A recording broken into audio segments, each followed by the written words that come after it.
मेरे प्यारे आका सल्लल्लाहु ताला अलैहि वसल्लम के प्यारे दीवानों, मादियत ये है, खुद खाओ, खुद के बच्चों को खिलाओ, दुनिया की फिक्र मत करो, इसलिए बेचैन।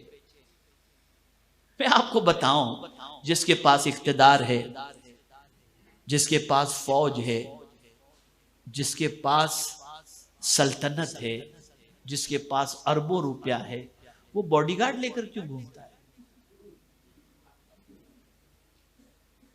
बुलेट प्रूफ जैकेट पहन के क्यों घूमता है? फारूक आजम रदी अल्लाह ताला अन्हु तो दरख्त के नीचे आराम से चादर बिछाकर लेटे थे। मुझे उनका जुमला बड़ा प्यारा लगा फारूक आजम का। एक सफीर आया, फारूक आजम दरख्त के नीचे चादर बिछाकर लेटे हुए थे। पूछते पूछते पूछते कि अमीरुल मोमिनीन फारूक आजम कहाँ हैं? पता चला कि वहां पर हैं। गया तो देखा तो सोए हुए फारूक आजम, देखो उनको देख के कांपने लगा। सोए हुए थे फारूक आजम, लेकिन उसे हैरत हुई कि जिनके नाम से ईवान बातिल में जलजला पैदा होता है, वो इस तरीके से बगैर बॉडीगार्ड के आराम से दरख्त के नीचे चादर बिछाकर बेखौफ खतर सो रहा है। फारूक आजम की आंख खुली, देखा उसे, अजनबी महसूस किया, पूछा कहां से आए हो? मैं फलां मुल्क का जो है वो सफीर हूँ, फॉरेन मिनिस्टर हूँ।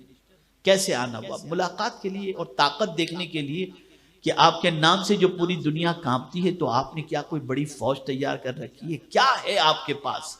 ये देखने के लिए आया था। और फिर उसके बाद उसने सवाल किया कि हमारे बादशाहों को नर्म गद्दों पर नींद नहीं आती, पैरों में नींद नहीं आती, और आप बगैर बॉडीगार्ड के आप आराम से चादर बिछाकर सो गए हो, आपको नींद कैसे आ गई?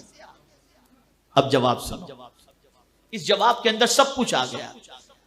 जवाब में इरशाद फरमाते हैं, जो लोगों पर हुकूमत करता है उसे नर्म गद्दों पर नींद नहीं आती, और जो लोगों की खिदमत करता है उसे दरख्त के नीचे भी नींद आती। इस्लाम ने यह तसव्वुर अता किया।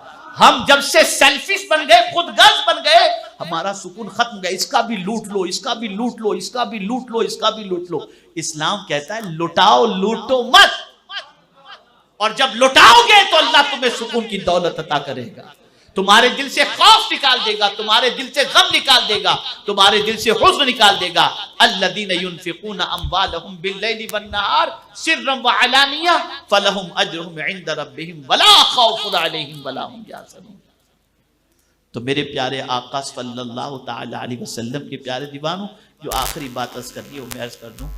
आपके दस्तरखान पर लजीज ग़िज़ाएं मौजूद हैं, आप फिर भी यानी अगर कोई मांगने के लिए आया आप दे दें, तो आपकी कैपेसिटी इतनी है कि आप फिर से बनवाकर या होटल से मंगवाकर खा सकते हैं। लेकिन मांगने वाला गरीब आया, उसने सदा लगाई कि अल्लाह के नाम पर मुझे दे दो। आपके दिल ने चाहा कि मैं उठाकर इसे दे दूं। सब खाना आपने उठाया, उस गरीब को आपने सब दे दिया, उस गरीब को दे दिया। और बीवी से आपने कहा जो कुछ वो लाओ खा लेते हैं, फिर कभी अच्छा खाना आपने बना करके खा लेंगे। मैं आपको यकीन के साथ कहता हूँ, जो गरीब खाना लेकर दुआएं दे रहा होगा ना, अल्लाह तुम्हें सलामत रखे, अल्लाह तुम्हारी रोजी में बरकत दे, तुम्हारी औलाद को सलामत रखे। खुदा की कसम, वो लजीज खाना खाकर उस मालदार को इतना सुकून नहीं मिला होगा जितना गरीब की दुआ से उसे सुकून मिला होगा। इस्लाम ये तालीम दे रहा है कि तुम लूटो नहीं, लुटाओ। और इस्लाम ये तालीम दे रहा है कि सेल्फिश मत बनो, पूरी दुनिया का सोचो, हर एक का सोचो, यहां तक कि जानवरों का भी सोचो। कि सरकार सल्लल्लाहु अलैहि वसल्लम ने इरशाद फरमाया है कि तर जिगर वाले किसी जानदार को पानी पिलाने पर भी अल्लाह अज्र अता फरमाता है। तो यहां से ये बात समझ में आई कि मादियत, मटेरियलिज्म ये है कि आदमी खुद गर्ज बन जाता है और दुनिया ही में डूब जाता है, अल्लाह को भूल जाता है। और इस्लाम ये तालीम देता है, जिस्म का भी ख्याल करो, रूह का भी ख्याल करो, अल्लाह को भूल करके कुछ भी मत करो, अल्लाह को याद करके सब काम करो, तुम्हारी दुनिया भी संवर जाएगी, आखिरत भी संवर जाएगी। तो आज से आपने ये जहन बनाना है कि सुबह उठ के पहले अल्लाह का जिक्र, दिन भर अल्लाह का जिक्र, रात में अल्लाह का जिक्र, सोते वक्त अल्लाह का जिक्र, और माल और औलाद तुम्हें इतना मसरूफ न कर दे कि तुम अल्लाह की याद से गाफिल हो जाओ। फिर चटनी रोटी खाकर भी अल्लाह तुम्हें सुकून की दौलत अता फरमा देगा।